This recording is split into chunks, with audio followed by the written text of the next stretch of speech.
with agility or decisively. Few run their business strategically, yet the most competitive managers in the market know with the right partner and a flexible operating platform, you can. Go boldly toward change with SEI Investment Manager Services. Determination and operational strength are both essential factors for growth in asset management. I'm Steve Meyer, President, Head of SEI's Investment Manager Services Division. We know that disruptive forces create opportunities around the world. If you see potential in change, our industry specialists will maximize SEI's integrated platform of data and risk management, global investment operations, compliance support, and investor services to position your asset management business for success. Come grow with us. With SEI Investment Manager Services, you lead the charge in a competitive marketplace. Learn more at seic.com/seize change. Broadcasting 24 hours a day at Bloomberg.com, on the Bloomberg Business app, and at Bloomberg Quick Take. This is Bloomberg Radio. Live from the Bloomberg Interactive Brokers Studios, this is Bloomberg Daybreak for Tuesday, September 21st, 2021. Coming up this hour. Calm returns to the markets after the S&P's biggest drop since May. The Fed begins its key two-day policy meeting. President Biden delivers his first address before the UN General Assembly. And Canadian Prime Minister Justin Trudeau wins a third term in a snap election. New York City will conduct weekly COVID-19 tests in schools, plus Homeland Security investigates the treatment of Haitians at the U.S. border. I'm Michael Barr. More ahead. I'm John Stashower in sports. The Yankees held on to beat Texas, and Monday Night Football, Green Bay pulled away to beat Detroit. That's all straight ahead on Bloomberg Daybreak on Bloomberg 1130 New York, Bloomberg 99.1 Washington, D.C., Bloomberg 106.1 Boston, Bloomberg 960 San Francisco, Sirius XM 119, and around the world on BloombergRadio.com and via the Bloomberg Business app. Good morning, I'm Karen Moscow. I'm Nathan Hager. Bloomberg Daybreak is brought to you by SEI with an operating platform designed to support all major asset classes, diverse strategies, and investment vehicles. SEI is redefining wealth management. Learn more at SEIC.com/IMS. And U.S. futures are rebounding this morning, 5:01 on Wall Street, and we check the markets every 15 minutes throughout the trading day on Bloomberg. S&P futures up 40 points, Dow futures up 347, and NASDAQ futures up 135. 10-year Treasury down 7/30 seconds now. The yield 1.33%. Nathan. Look, here in today's calm in U.S. and European markets comes after the S&P 500 posted its biggest drop since May. At one point, the index was down almost 3%, but late-day buying trimmed those losses to 1.7%. Still, Morgan Stanley chief U.S. equity strategist Mike Wilson sees more selling ahead. And the amplitude of this cycle, whether it was the downturn itself or the recovery, the V-shaped recovery, it's been extraordinary. It's been bigger and bigger amplitude than normal, which would suggest that the mid-cycle transition should also be bigger than normal, meaning the deceleration will be greater than what is typical. Morgan Stanley's Mike Wilson says stocks could plunge as much as 20%. Meantime, in Asia, Nathan, Japanese equities fell overnight while stocks in Hong Kong steadied. Japan was back from a holiday as concerns continue to swirl over China's property sector. We get the recap from Bloomberg's Juliet Sally in Singapore. Good morning, Juliet. Good morning, Karen. The Nikkei 225 closed lower by 2.2%, with stocks exposed to China bearing the brunt of the selling. Shares of China Evergrande remained at decade lows in Hong Kong, while the indebted developers' bonds also fell. S&P warning Evergrande may default unless there's government intervention, while the likes of Barclays and Citi say this is not China's Lehman moment. Property stocks in Hong Kong rebounded along with the Macau casinos. And Asian airline carriers rose as the US announced it was reopening to vaccinated travelers. Markets in mainland China, South Korea and Taiwan were closed Tuesday.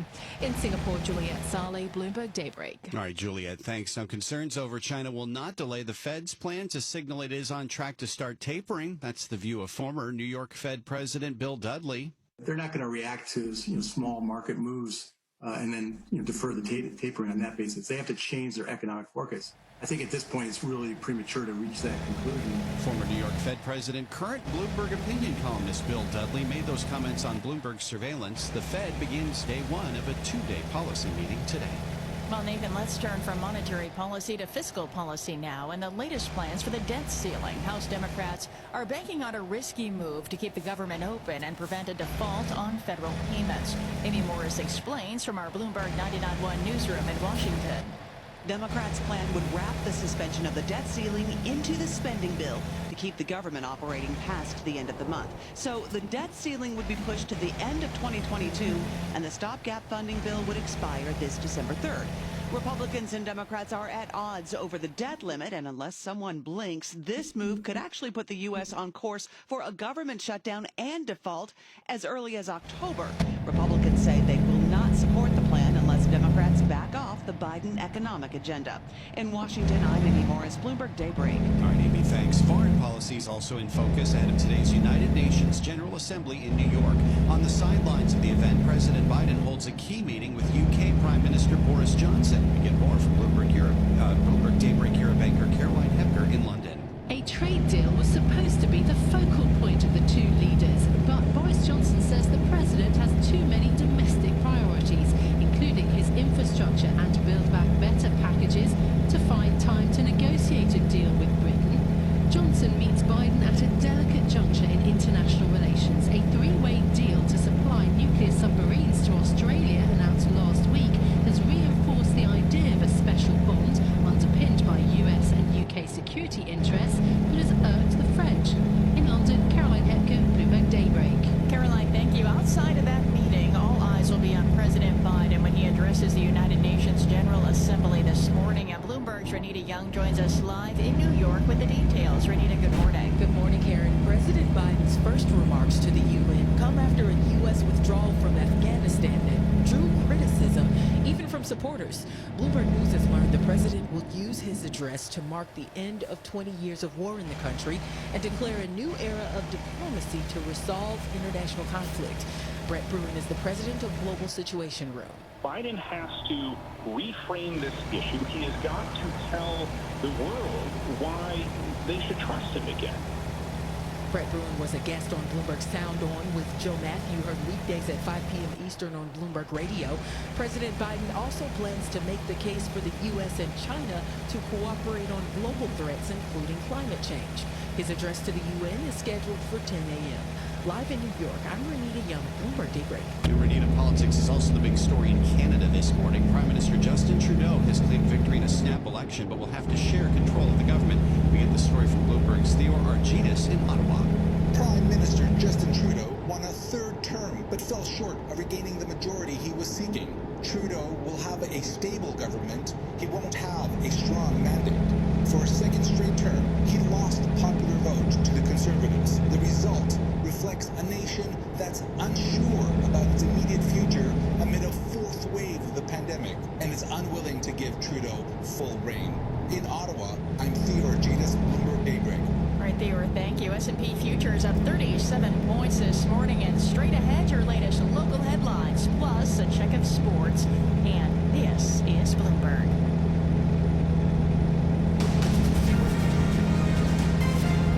On Wall Street, we're at 66 degrees in Central Park, already dealing with problems on the Van Wyck in Queens. Michael Barr is here with more on what's going on in New York and around the world. Good morning, Michael. Good morning, Nathan. New York Mayor Bill de Blasio says the city will increase its frequency of student testing to once a week instead of its current 2-week interval. The city's powerful teachers union also called for weekly testing. The union demand came after the city was forced to shut down BS 79 in Manhattan. Meanwhile, a scaled-back United Nations General Assembly is returning to Manhattan this week. It was going completely virtual last year, but there are fears about a possible spike in COVID-19 cases. Brazilian President Jair Bolsonaro, who plans to attend the UN Assembly, publicly said he does not need to be vaccinated because he has naturally acquired antibodies after he caught the virus last year. During his news conference yesterday, Mayor de Blasio had a message for the Brazilian leader. We need to send a message to all the world leaders, including most notably Bolsonaro from Brazil, that if you intend to come here, you need to be vaccinated. If you don't want to be vaccinated, don't bother coming.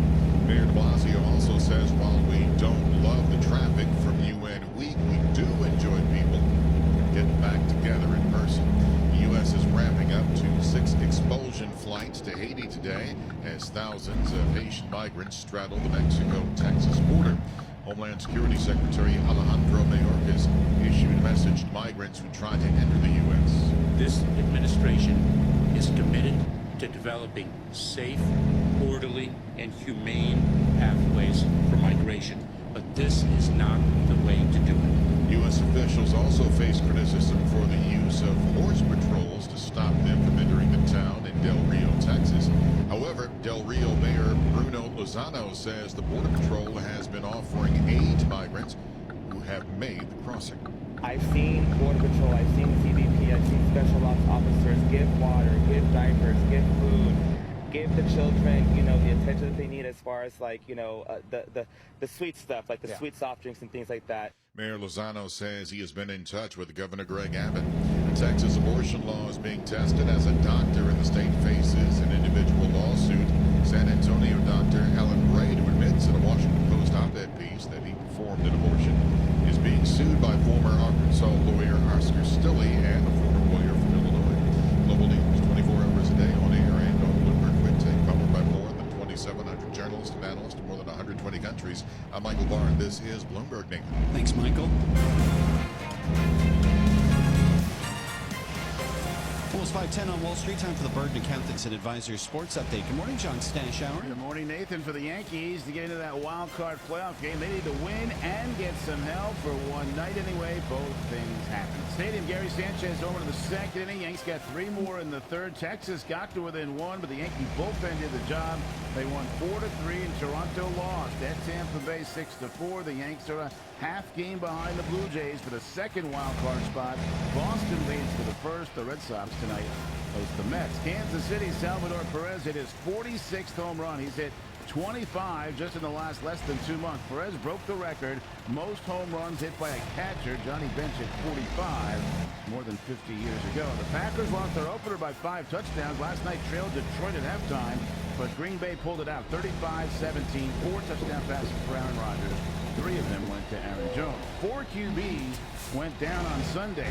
Tua Tagovailoa in Miami, injured rib. Andy Dalton hurt his knee in Chicago. Carson Wentz sprained both ankles in Indianapolis, and Houston's Tyrod Taylor has an injured hamstring, not known if all or any will be able to play this week. As for the Jets, their QB, Zach Wilson, looking ahead after Sunday's 4-interception nightmare. Frustrated about things that have happened, but you know, there's that switch inside where you just got to hit the reset button every single play is a new play, and I just got to tell myself, you know, hey, I can't be gun shy. I got to go there. I got to sling it around. You know, I got to still be aggressive down the field. You know, especially when we're down, and I got to take care of the ball. So, you know, when things don't go right, you just got to move on. Sunday in Denver, the Jets will try to end an 11-game losing streak in the month of September. Broncos.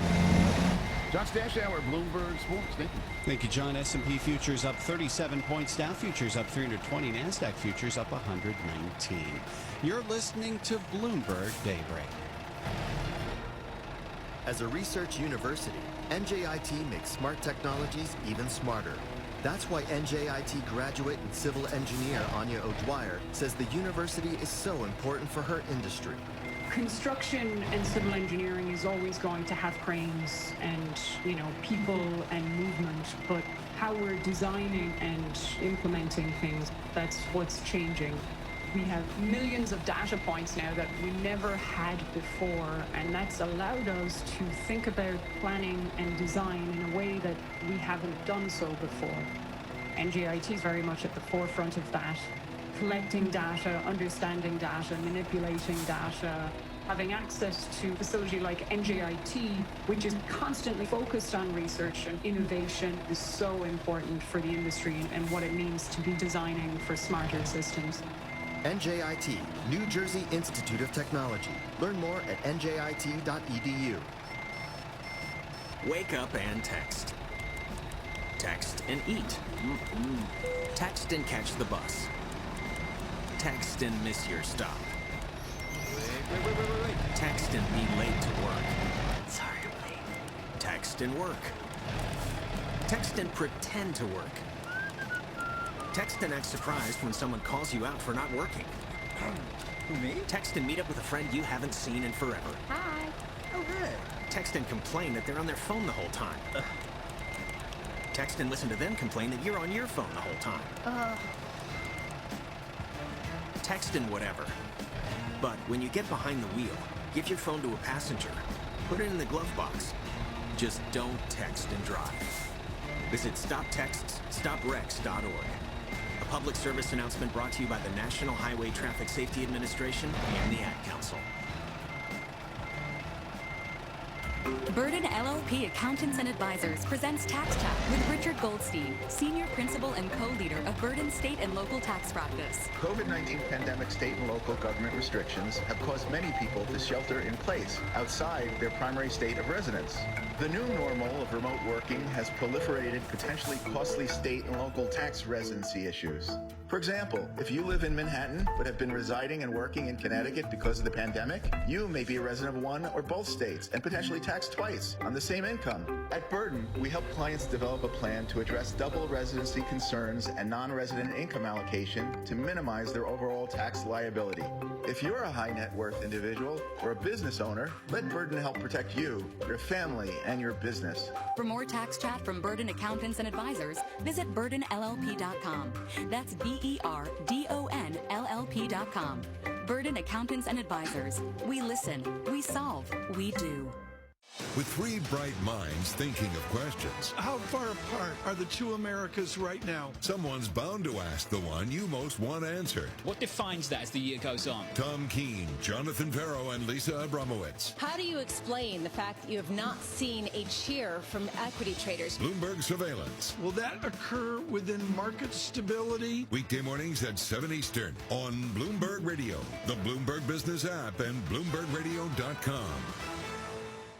When the market is unpredictable, BAM gives you certainty. In the face of market volatility and illiquidity, BAM insured municipal bonds deliver default protection, value preservation, and a durable AA rating from S&P.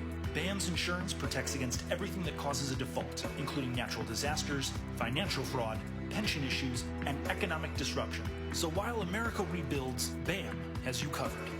BAM. Build America Mutual. Talk to your investment advisor or visit buildamerica.com. Influential conversations from Bloomberg Television. Here's Danny Berger. Joining us now is Peter Kinsella, Union Bankery Privé Global Head of FX Strategy. Peter, first off, thanks so much for joining us this morning. So we have an FOMC decision coming this week. In your research, you write how you're expecting some U.S. dollar weakening modestly over the coming weeks. Lay out your argument for us of why the direction, the bias, is for a weaker greenback. Regarding the dollar, basically, I think that more or less everything's been priced in as regards the Fed. So if you look at the latest data we've had a pretty big miss on the NFP from August. We had US CPI data, which was kind of underwhelming in terms of the sequential data, the month-on-month data, particularly the core data. So if you're the Fed, you're still sort of, somewhere between 8 million jobs sort of that have still, sort of been lost since the pandemic. And in that context, sort of, looking for preemptive or early tightening in policies is in my view, sort of unfounded. So I think what the Fed will do this week, they'll basically stand pat. I don't anticipate that the Fed will announce tapering. They'll probably announce that in later, probably in October, November, and then we'll take it from there. So given the fact that some market participants do anticipate, sort of some Fed announcement in that regard, I think there's definitely scope for the market to, for the dollar to weaken somewhat. Hear more conversations like this one on Bloomberg Television, streaming live on Bloomberg.com and on the Bloomberg mobile app, or check your local cable listings. Markets, headlines, and breaking news 24 hours a day at Bloomberg.com, the Bloomberg Business app, and at Bloomberg Quick Take. This is a Bloomberg Business Flash.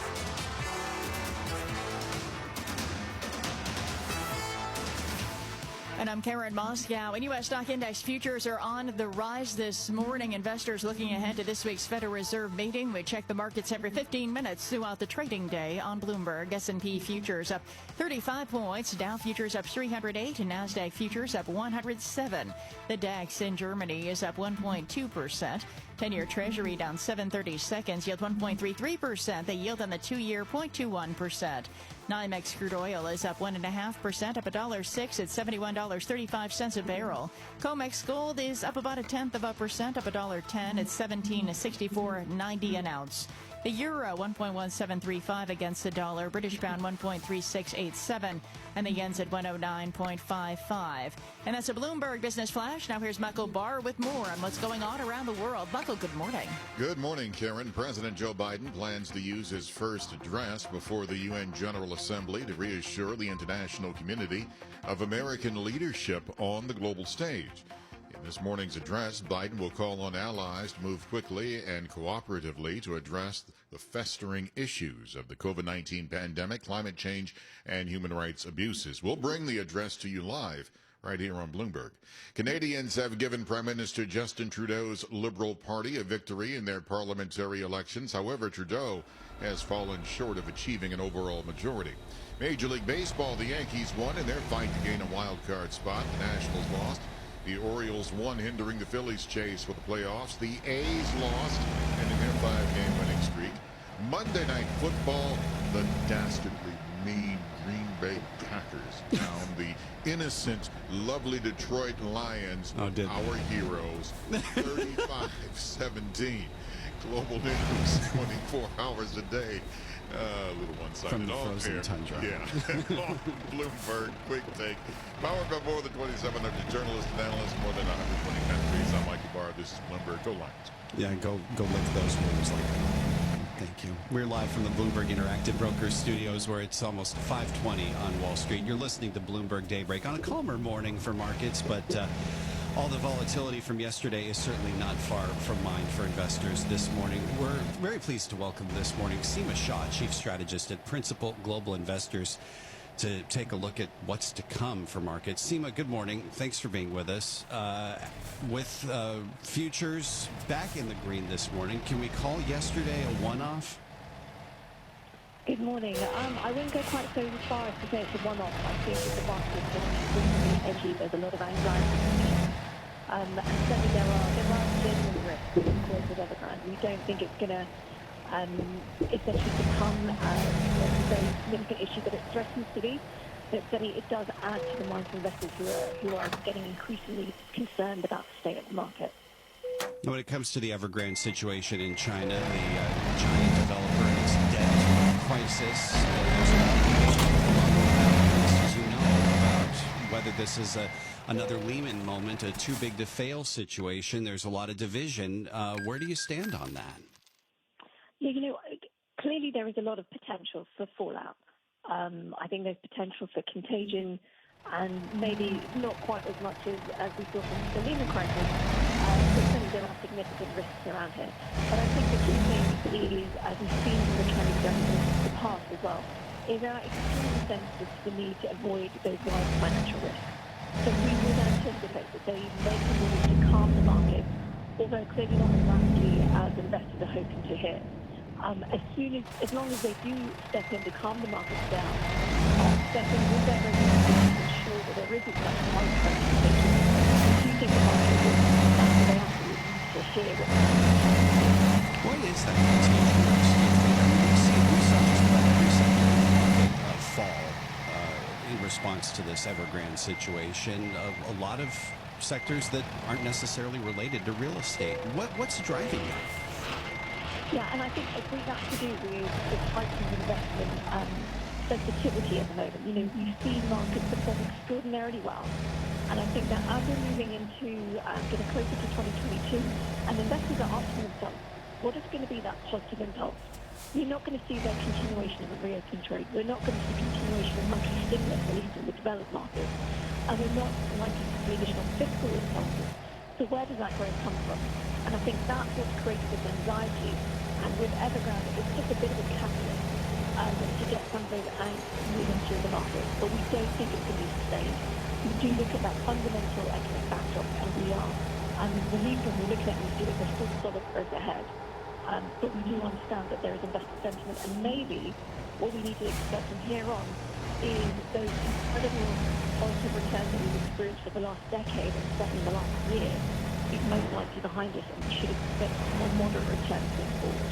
A question about the continuation of monetary stimulus plays nicely into the Fed's two-day meeting beginning in just a few hours here. Has the market baked in a taper signal? I think they have. I think, and an acknowledgement, an announcement, or even just an indication of when that turn is going to be won't be the surprise to the market. I think what we're really focused on now is going to be that dot plot on how quickly, when are they going to start hiking, and how quickly do they anticipate to be hiking? And I think that's what's going to be the key focus for investors from tomorrow's meeting. What's your view on that? Do you think we're going to see a change to the dots? I think we are very likely to see some kind of change. And I mean, this is going to be the first time that we see the 2024 forecast. So we may well see them expecting 4 rate hikes in the year. And that sounds very, very steep considering the last 10 years. But of course, that is more normal to have a hike each quarter. So that is what we're anticipating. We still think that the first rate hike is unlikely until 2023, which is a little bit later than what the market is currently anticipating. And just 30 seconds here, Seema, but what do you think the market reaction would be to that kind of signal, that kind of dot plot? No, I think there is a risk that the market does take it a bit too hawkishly. So I think it's very important what Jerome Powell says in the press conference about trying to separate the balance sheet rate hikes and just ensuring that the market realizes that they're not going to move unless they feel that the economy is absolutely ready for it. Really appreciate these insights this morning. Thanks for being with us once again. Seema Shah, Chief Strategist at Principal Global Investors. S&P futures right now up 34 points after yesterday's 1.7% drop for the S&P 500. Dow futures are higher by 297 points. NASDAQ futures in the green, up 104 points. And the 10-year Treasury is now down 6/32. The yield 1.33% for the 10-year note. You're listening to Bloomberg Daybreak. This is a Bloomberg. If knowledge is power, the Bloomberg Terminal is your power up, connecting you to real-time financial data, market-moving news, powerful analytics, and an influential network of financial decision makers around the world. Share ideas, negotiate trades, and gain the insight you need to make more informed decisions. See how the Terminal can take your workflow to the next level at Bloomberg.com/professional. Money Minute. The sell-off in stocks moderated in Asia today as traders assess risks from China's crackdown on the real estate sector and look ahead to this week's U.S. Fed meeting. Stocks plummeted to start the week with the biggest drop since May. Dow and the S&P 500 slid almost 2%. The NASDAQ lost just over 2%. There are a number of things that are worrying investors, from concerns about the financial future of a huge Chinese property developer to the Fed's trajectory on pulling back on fiscal stimulus, to pandemic concerns and uncertainty in Washington. Not all stocks fell on Wall Street yesterday, though. Airlines were among the few bright spots after the White House announced that it would open air travel to most of foreign visitors who are vaccinated against COVID-19. Shares of American Airlines, Delta, and United all moved higher, with American posting the biggest gain of the bunch, rising 3%. Gina Cervetti, Bloomberg Radio.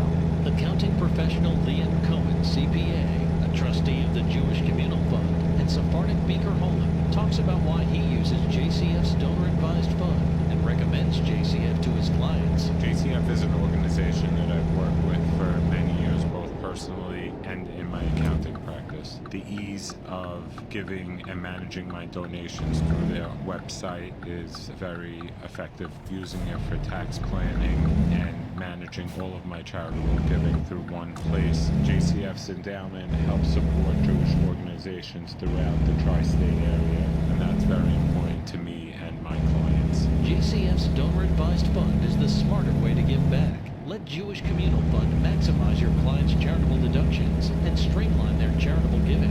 Since JCF handles all the administration, get started now at jcfny.org or call 212-752-8277.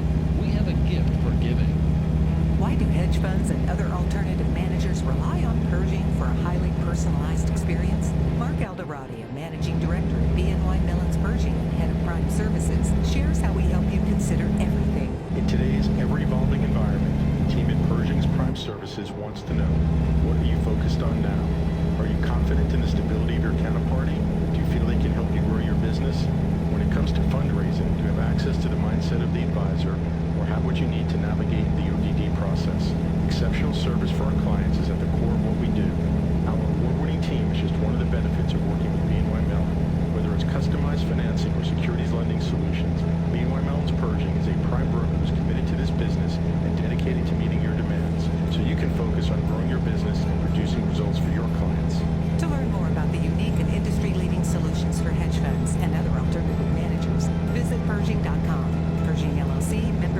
NYSE Civic. What is dedication? The thing that drives me every day as a dad is Dariana. We call him Day for short. Every day he's hungry for something, whether it's attention, affection, knowledge. And there's this huge responsibility in making sure that when he's no longer under my wing, that he's a good person. I think the advice I would give is you don't need to know all the answers. The craziest thing was believing that your dad knew everything. So as a dad, you felt like you had to know everything. You had to get everything right. It's okay to make mistakes. As long as it's coming from love, then, it kind of starts to work itself out. I want him to be able to sit back one day and go, we worked together, we did a good job. That's dedication. Find out more at fatherhood.gov. Brought to you by the U.S. Department of Health and Human Services and the Ad Council. Before and after the pandemic. Is it driven by politics or by science? That may be how we keep track of our lives from here on out. What do you think the political effects of that impatience will be? And through it all, there's been Bloomberg. We begin on Capitol Hill. The most accurate business, world, and healthcare news before and after. The fundamentals do not justify this price action. Bloomberg Radio, the Bloomberg Business app, and BloombergRadio.com. Bloomberg, the world is listening. We're such an easy-to-access source for financial news. Does that not seem insane? You may want to pile up some papers and tell people you read them. What did the company say about the program? Bloomberg Markets, weekday mornings at 10 Eastern on Bloomberg Radio. Broadcasting live from the Bloomberg Interactive Broker Studio in New York. Bloomberg 1130 to Washington, D.C. Bloomberg 99.1 to Boston. Bloomberg 1061 to San Francisco. Bloomberg 960 to the country. Sirius XM Channel 119 and around the globe. The Bloomberg Business app and BloombergRadio.com. This is Bloomberg Daybreak.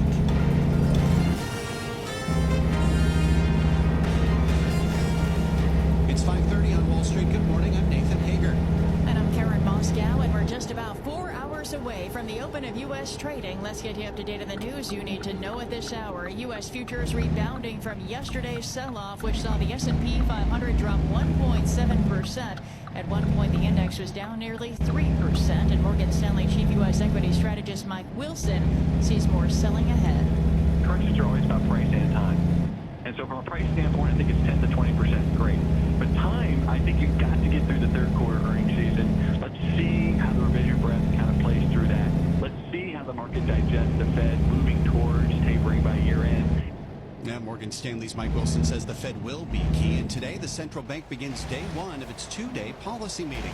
Officials are expected to hold interest rates near zero while telegraphing the timing on tapering asset purchases. Well, Nathan, while U.S. markets are stabilizing this morning, there's still concern over China's real estate sector. There are questions whether China or Evergrande can make good on $300 billion of liabilities.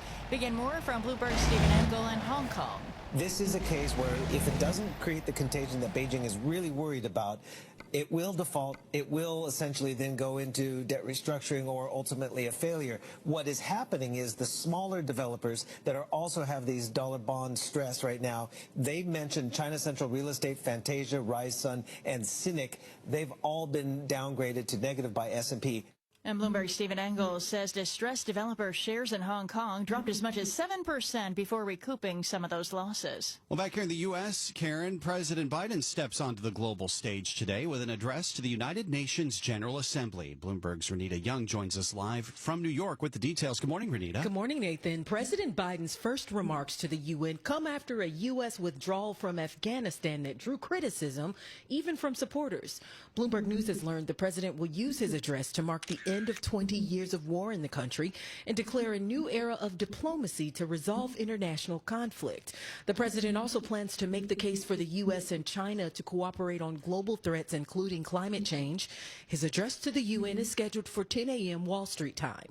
Live in New York, I'm Renita Young, Bloomberg Daybreak. All right, Renita, thank you. S&P futures up 37 points this morning. Dow futures up 325. And NASDAQ futures up 114. The 10-year Treasury down 6/30 seconds. Yield 1.33%, and the yield on the 2-year 0.21%. NYMEX crude oil is jumping 1.5%. Straight ahead, your latest local headlines, plus a check of sports. And this is Bloomberg. 5:33 on Wall Street. We're at 65 degrees in Central Park. The Lincoln Tunnel is closed. Definitely want to know about that. We'll get you the details shortly. First, Michael Barr with more on what's going on in New York and around the world. Michael. Thank you very much, Nathan. New York City will begin conducting weekly random COVID-19 tests of unvaccinated students in an attempt to more quickly spot outbreaks in classrooms. Mayor Bill de Blasio also says the city will change its quarantine approach in schools, no longer requiring unvaccinated students to quarantine at home if they are masked.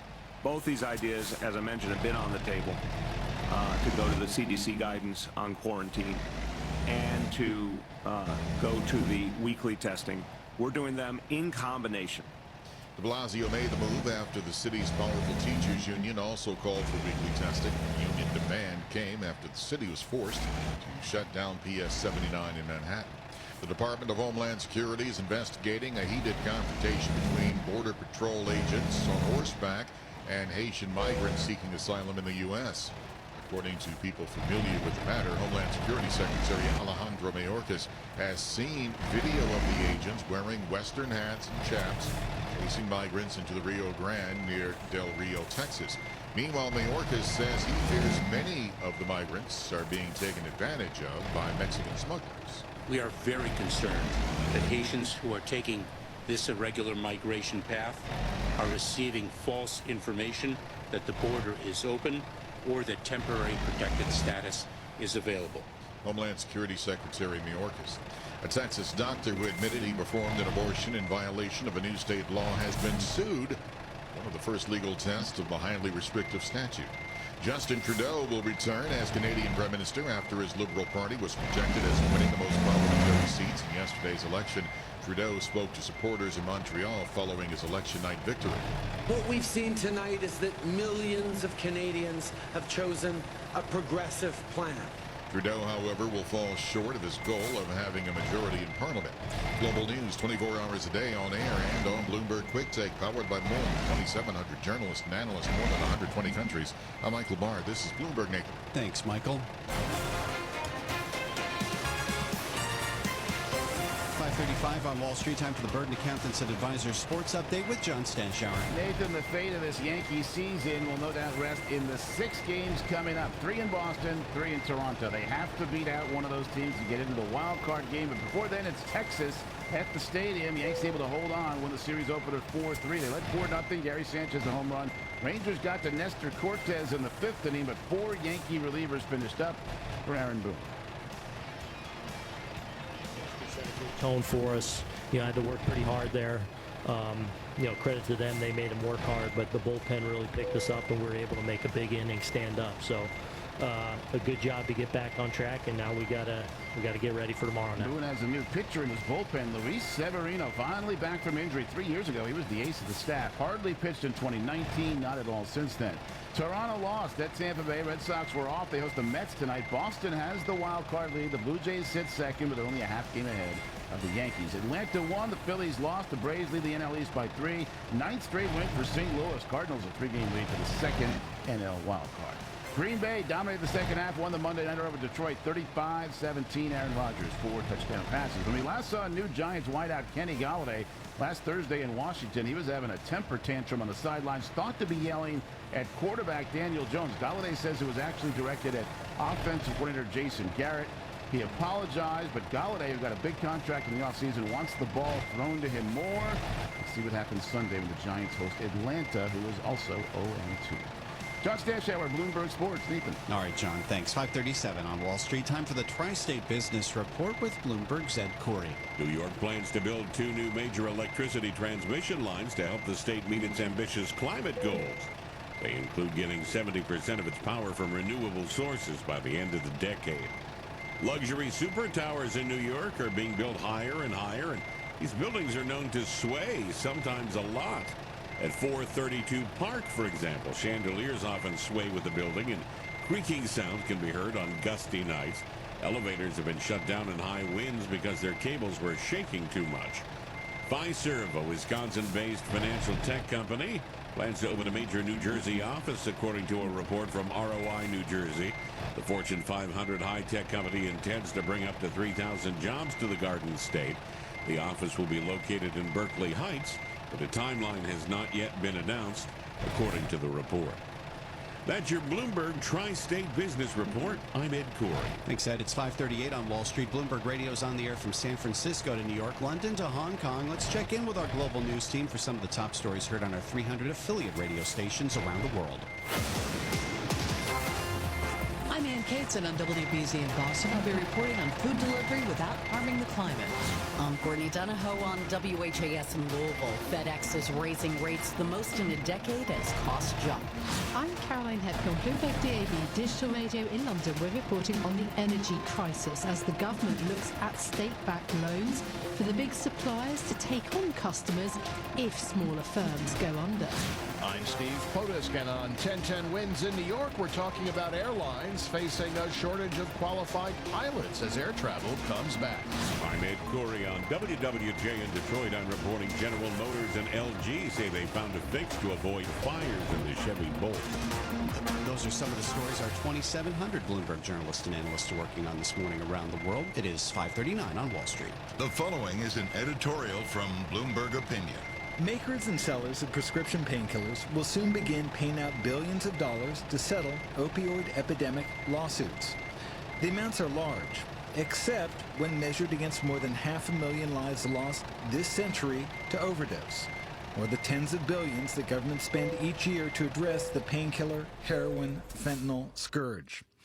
This money should be applied to preventing and treating addiction.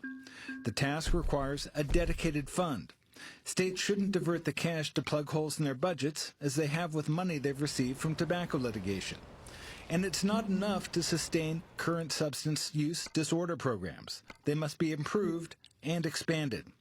Wherever these initiatives are tried, tracking their success or failure is essential, and the data should be made public so lessons can be learned. Windfalls from state opioid lawsuits will arrive at a time of unprecedented need. States mustn't waste the opportunity. This editorial was written by the Bloomberg Opinion Editorial Board. I'm David Shipley. For more Bloomberg Opinion, please go to Bloomberg.com/opinion or OPI and Go on the Bloomberg Terminal. This has been Bloomberg Opinion. You can hear Bloomberg Opinion editorials every weekday at this time. Terminal customers can read more at OPI and Go.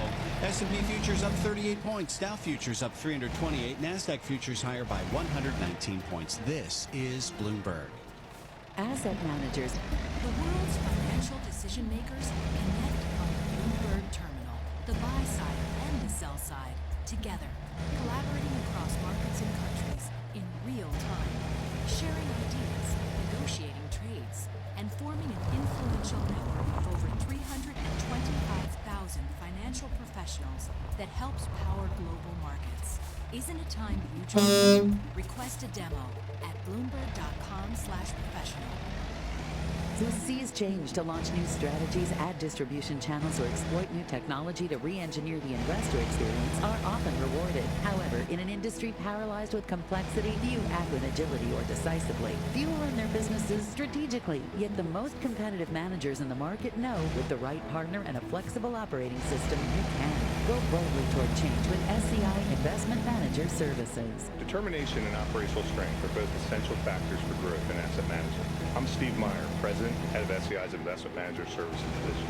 We know that disruptive forces create opportunities around the world. If you see potential in change, our industry specialists will maximize SCI's integrated platform of data and risk management, global investment operations, compliance support, and investor services to position your asset management business for success. Come grow with us. With SEI Investment Manager Services, you lead the charge in a competitive marketplace. Learn more at SEIC.com/SeasChange. Greg Sauter is president of WGI, which provides engineering solutions for public infrastructure and real estate development projects. He's also on the board of overseers for New Jersey Institute of Technology and sees firsthand the intense demand by companies to hire NJIT graduates. It's become almost cliche to say, but a large percentage of the jobs required in the not-too-distant future have not even been identified yet.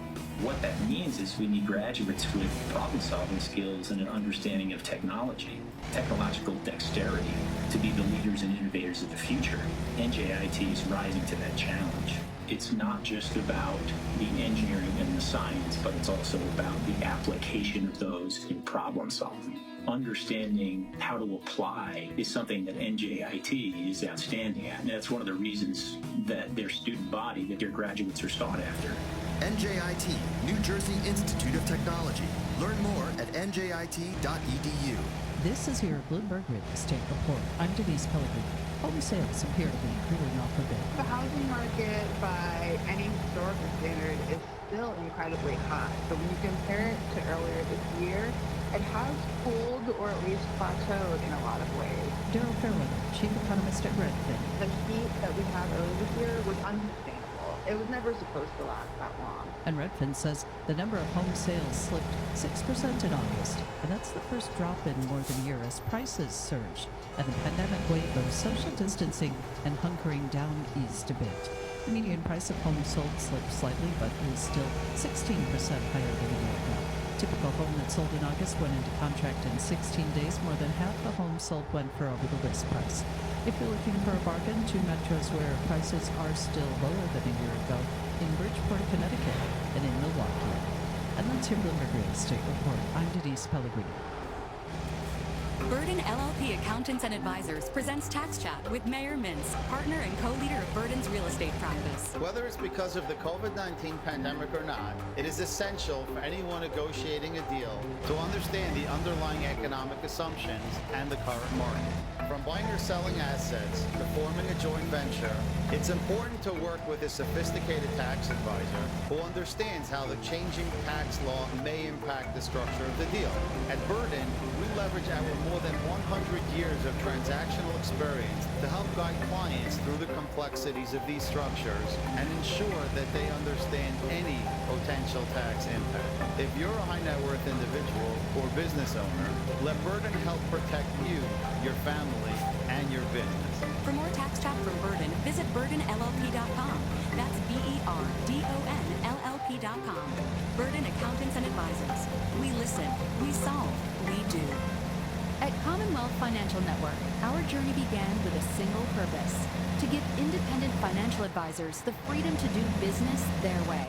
Today, our mission has evolved to supporting more than 2,000 small business owners who serve nearly 500,000 families and individuals. Real people with real goals and dreams on the path to financial independence. Where will your journey take you? Visit us at commonwealth.com. Commonwealth Financial Network. Member FINRA/SIPC, a registered investment advisor. Business, finance, and the latest news affecting world markets. Powered by more than 2,700 journalists and analysts in over 120 countries. This is Bloomberg Radio. Now, a global news update. President Biden is in New York, where he'll address the United Nations General Assembly today before heading back to Washington, where he'll welcome British Prime Minister Boris Johnson to the White House. It comes as Biden is under tremendous scrutiny over the U.S. withdrawal from Afghanistan, something Prime Minister Johnson discussed during an interview with NBC's Today Show. America has been there for 20 years, and it's a respectable argument to say that enough is enough. You can't endlessly subcontract the government of your country to other people. Biden is set to address the General Assembly at 10 a.m. Eastern. He'll meet with Boris Johnson at 4:45 p.m. And the Powerball and Mega Millions jackpots are sky high this week. No one won last night's grand prize in the Powerball drawing, pushing that jackpot up to $490 million for tomorrow. But tonight, $432 million is up for grabs in the Mega Millions game.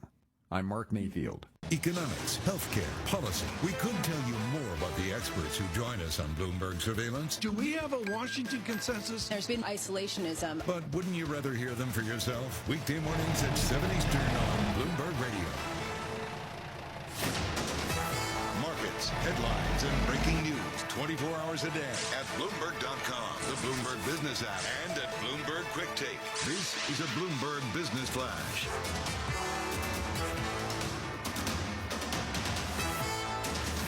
And I'm Karen Moscow. This update brought to you by SCI. Visionary asset managers find opportunity where others are challenged. Exploit disruption's potential with SCI's global operating platform. Find out how at scic.com/IMS. And stocks in Europe are advancing, along with U.S. stock index futures, as traders reassess risks from China's crackdown on the real estate sector. And a look ahead to this week's Federal Reserve meeting. We check the markets every 15 minutes throughout the trading day on Bloomberg. S&P futures up 39 points this morning. Dow futures up 333, and NASDAQ futures up 122. The DAX in Germany is up 1.4%. 10-year Treasury down 6/30 seconds, yield 1.33%. The yield on the 2-year 0.21%. NYMEX crude oil is up 1.5%, up $1.02 at $71.31 a barrel. COMEX gold up 0.2% or $3.70 at $17.67.50 an ounce. The euro 1.1733 against the dollar, British pound 1.3688, and the yen's at 109.57. And that's a Bloomberg Business Flash. Now here's Michael Barr with more on what's going on around the world. Michael. Thank you very much, Darren. President Joe Biden plans to use his first address before the UN General Assembly to reassure the international community of American leadership on the global stage. In this morning's address, President Biden will call on allies to address the pandemic, climate change, and human rights abuses. You can hear the president's address live on Bloomberg. An autopsy today in Wyoming could bring a positive ID to a body believed to be that of 22-year-old Gabby Petito. Her boyfriend, Brian Laundrie, remains missing and a person of interest. Prime Minister Justin Trudeau won a third term in Canada's snap election. However, Trudeau fell short of regaining the majority of Parliament. In Major League Baseball, the Yankees won in their fight to gain a wild card spot. The Nationals lost. The Orioles won. The A's lost. Monday Night Football, the Packers down the Detroit Lions. Global news 24 hours a day on air, and that slipped in the copy. Bloomberg Quick Take, powered by more than 2,700 journalists and analysts in more than 120 countries. I'm Michael Barr. This is Bloomberg. We'll save the score for the next report. Thank you, Michael. We are live from the Bloomberg Interactive Broker Studios. This is Bloomberg Daybreak. It's now 5:49 on Wall Street at the start of a very busy morning on the foreign and domestic policy fronts. Not just President Biden's upcoming speech to the UN General Assembly coming up later this morning, but Democrats and Republicans are basically playing chicken over the debt ceiling and a looming government shutdown now. Joining us from our Bloomberg 99.1 studios in the nation's capital, Bloomberg Washington correspondent Joe Matthew, host of Sound On here on Bloomberg Radio. Very busy times for you, Joe. Let's start off with this pretty interesting gambit now from Democrats, essentially tying the debt ceiling question to the question about whether to keep the government from basically running out of money at the end of the month. That's right. What's the gamble here? Well, gosh, the gamble is potentially having a government shutdown. It's interesting because this idea, Nathan's come up quite a few times. They could have done this a couple of weeks ago if the Democratic leadership really wanted to. The idea was, maybe we do it through reconciliation. Maybe the debt ceiling is a standalone vote that's shared with Republicans. In this case, it's attached to the continuing resolution that indeed would fund the government starting in 9 days. We don't have a lot of time to figure this out. And there are some politics going on here because the Democratic leadership knows that Republicans are not on board. Even if they pass the House with this, it would not likely pass the Senate.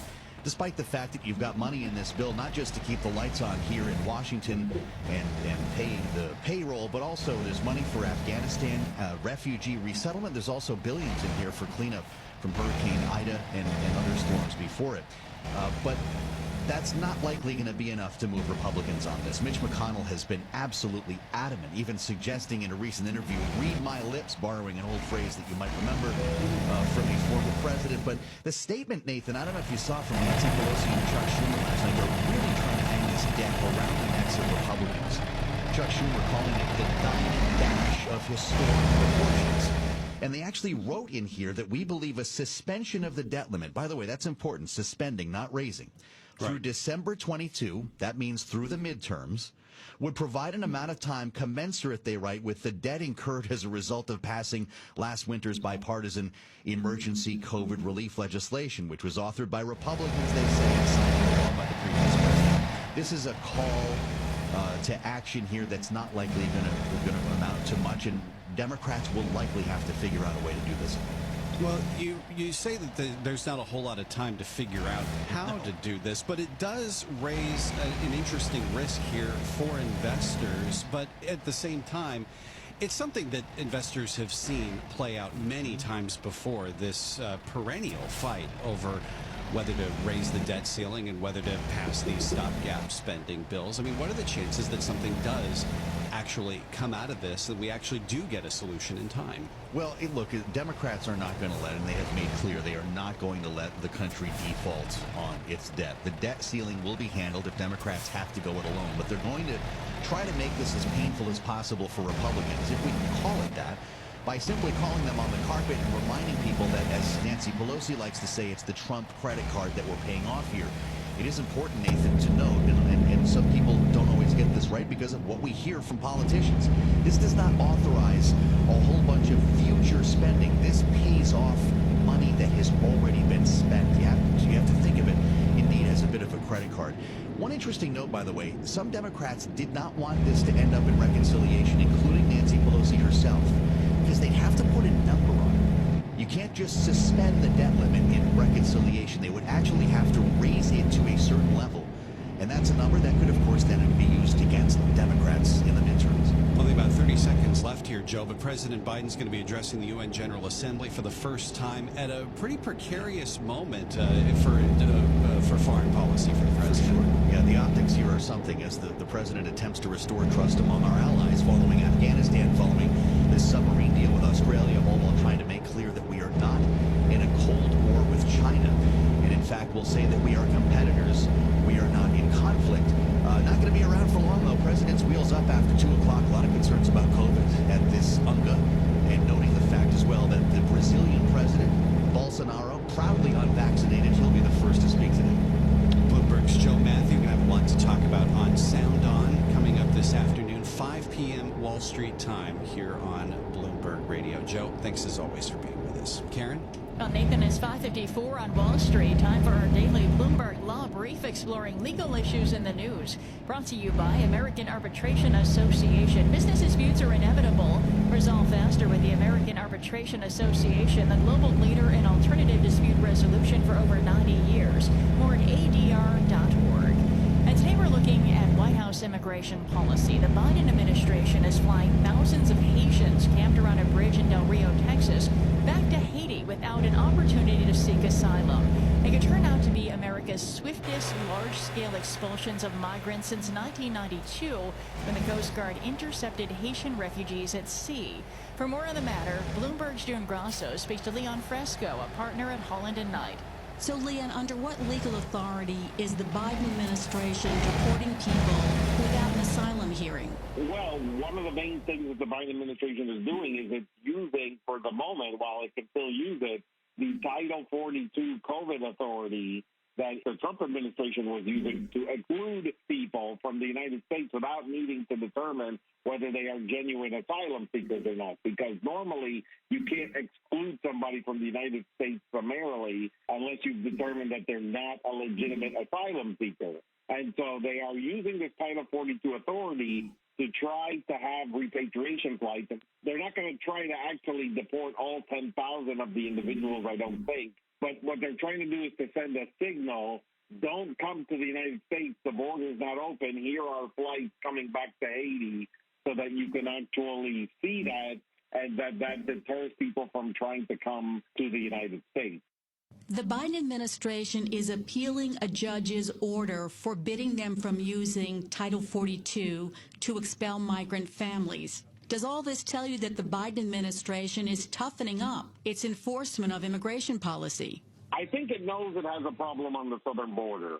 The numbers that you're looking at on the southern border right now, even if things didn't go any further in terms of an increase, you're talking about still on the unaccompanied minors front, over potentially 160,000 unaccompanied minors in 1 year.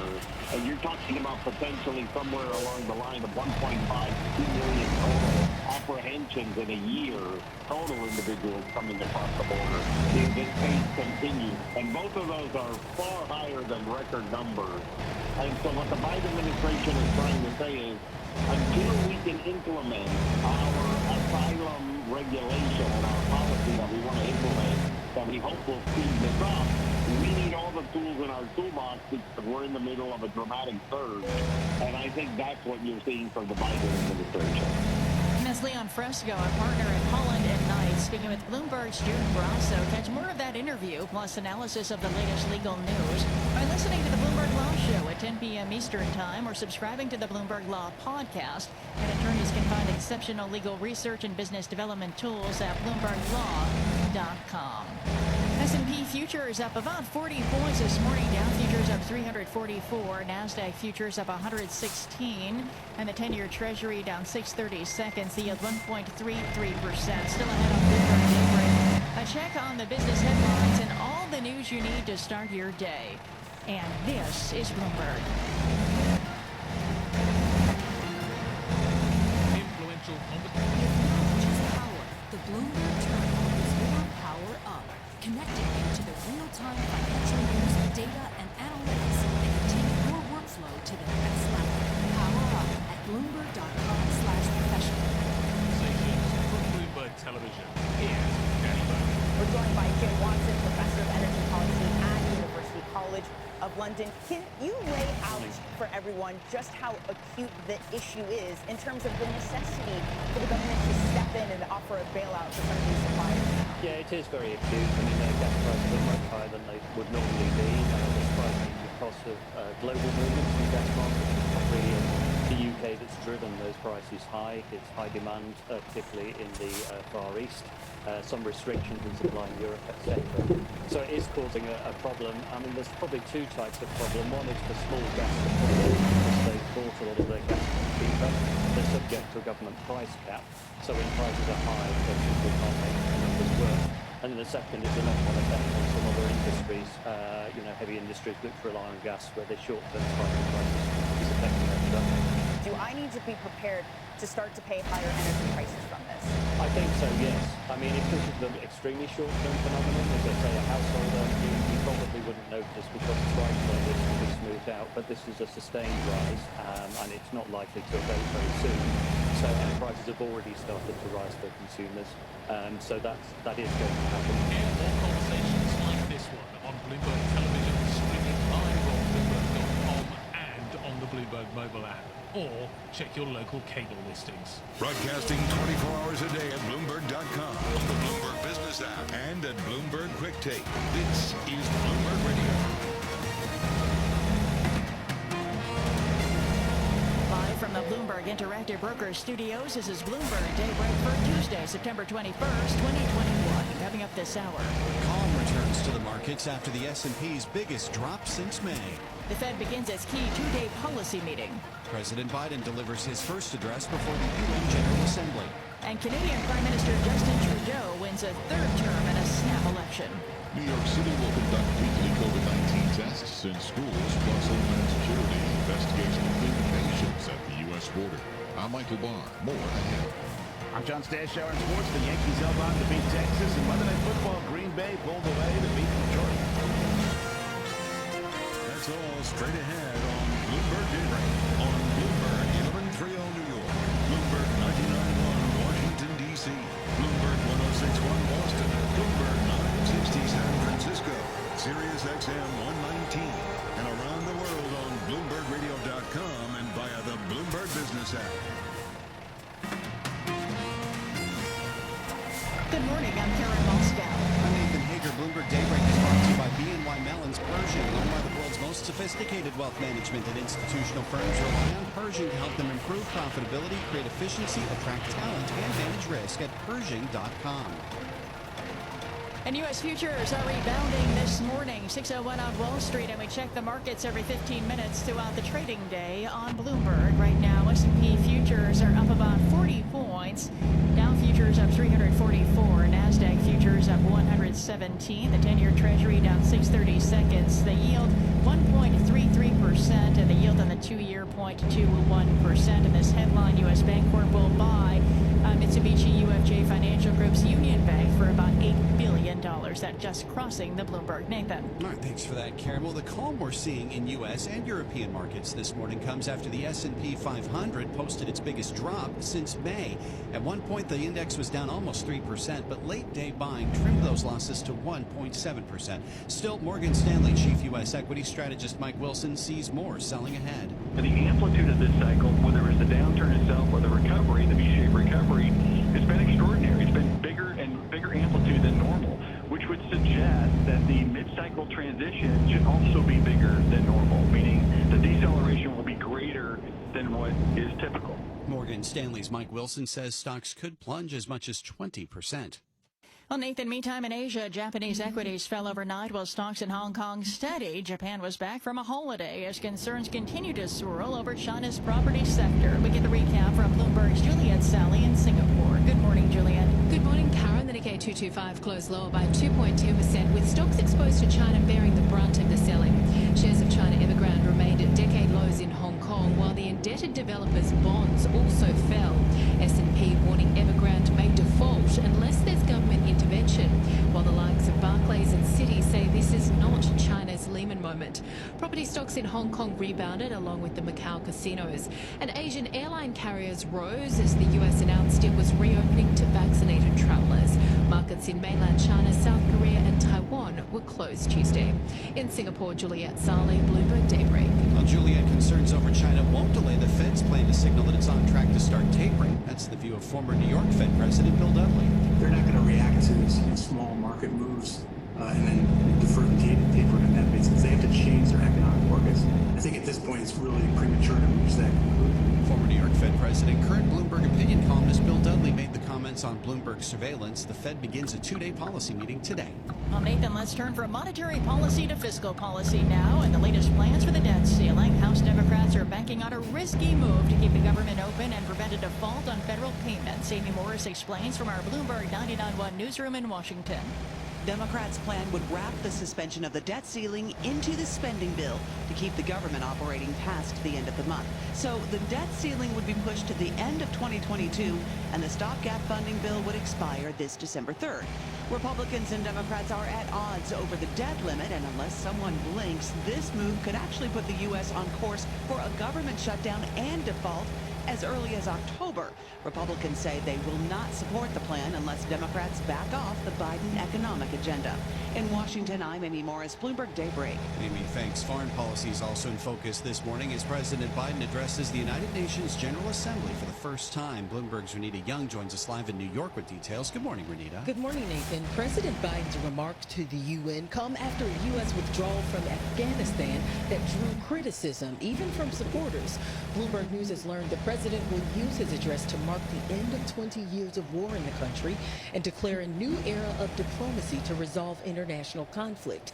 Brett Bruin is the president of Global Situation Group. Biden has to reframe this issue. He has got to tell the world why they should trust him again. Brett Bruin was a guest on Bloomberg Sound On with Joe Matthew, heard weekdays at 5 p.m. Eastern on Bloomberg Radio. President Biden plans to make the case for the U.S. and China to cooperate on global threats, including climate change. His address to the UN is scheduled for 10 a.m. Live in New York, I'm Renita Young, Bloomberg Daybreak. Renita, thank you. After that address, President Biden heads back to D.C. for a meeting with UK Prime Minister Boris Johnson. More on that from Bloomberg Daybreak Europe anchor Caroline Hepker. A trade deal was supposed to be the focal point of the two leaders, but Boris Johnson says the president has too many domestic priorities, including his infrastructure and Build Back Better packages, to find time to negotiate a deal with Britain. Johnson meets Biden at a delicate juncture in international relations. A three-way deal to supply nuclear submarines to Australia, announced last week, has reinforced the idea of a special bond underpinned by US and UK security interests that has irked the French. In London, Caroline Hepker, Bloomberg Daybreak. Caroline, thanks. Also big day for politics in Canada. Prime Minister Justin Trudeau has claimed victory in a snap election, but he'll have to share control of the government. We get the story from Bloomberg's Theo Argytis in Ottawa. Prime Minister Justin Trudeau won a third term, but fell short of regaining the majority he was seeking. Trudeau will have a stable government. He won't have a strong mandate. For a second straight term, he lost the popular vote to the Conservatives. The result reflects a nation that's unsure about its immediate future amid a fourth wave of the pandemic and is unwilling to give Trudeau full reign. In Ottawa, I'm Theo Argytas, Bloomberg Daybreak. All right, Theo, thank you. And again, U.S. Bancorp to buy Mitsubishi UFJ Financial Group's Union Bank for about $8 billion. And straight ahead, your latest local headlines, plus a check of sports. And this is Bloomberg. 6:07 on Wall Street. We're at 65 degrees in Central Park. Still some big delays getting in through the Lincoln Tunnel. Michael Barr is here now with more on what's going on in New York and around the world. Michael. Thank you very much, Nathan. New York Mayor Bill de Blasio says the city will increase its frequency of student testing to once a week instead of its current 2-week interval. The city's powerful teachers union also called for weekly testing. The union demand came after the city was forced to shut down PS 79 in Manhattan. Meanwhile, a scaled-back United Nations General Assembly is returning to Manhattan this week after going completely virtual last year, but there are fears about a possible spike in COVID-19 cases. Brazilian President Jair Bolsonaro, who plans to attend the UN Assembly, publicly said he does not need to be vaccinated because he has naturally acquired antibodies after he caught the virus last year. During his news conference yesterday, Mayor de Blasio had a message for the Brazilian leader. We need to send a message to all the world leaders, including most notably Bolsonaro from Brazil, that if you intend to come here, you need to be vaccinated. If you don't want to be vaccinated, don't bother coming. Mayor de Blasio also says while we don't love the traffic from UN Week, we do enjoy people can get back together in person.